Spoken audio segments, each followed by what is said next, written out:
Hurricane Hilda roars into Louisiana for a weekend of brutal sport with lives, property, and crops.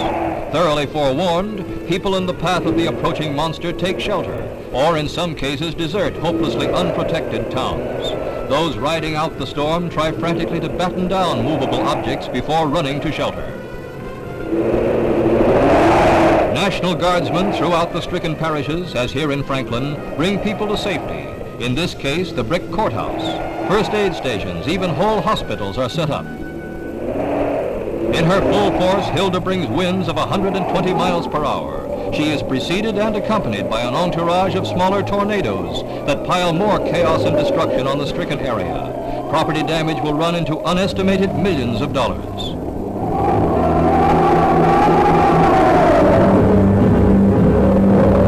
That blows off is from the building that the News of the Day cameraman was using to shelter him while getting these pictures.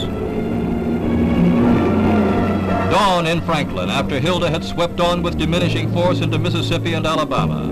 In her wake, she leaves at least 35 persons dead and hundreds injured.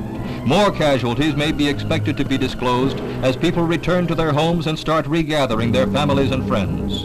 President Johnson declares the region a disaster area and makes immediately available $1 million for relief of the victims. The remains of a trailer park are in Morgan City, a center for offshore sulfur mining. Hilda is no respecter of church steeples or any other kind of tall structure either. A radio tower is snapped like a dry twig.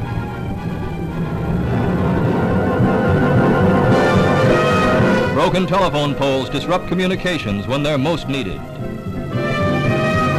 The worst dread in the low-lying bayou areas was from floods. In the aftermath, homes stand in a placid lake. The heaviest economic damage is to the sugar fields. Some estimates are that 90% of the $100 million crop is gone. The Armory at Lafayette is but one of the many public buildings that house the 150,000 refugees from Hilda. The little town of Erath was one of the most viciously hit targets of the hurricane. Civil defense workers were tireless, and 8 of them were killed when a water tank buckled in the wind and crashed onto the city hall, which had been civil defense headquarters. The building was demolished. The workers trapped for hours before their tragic fate was known. A hurricane is not a welcome visitor.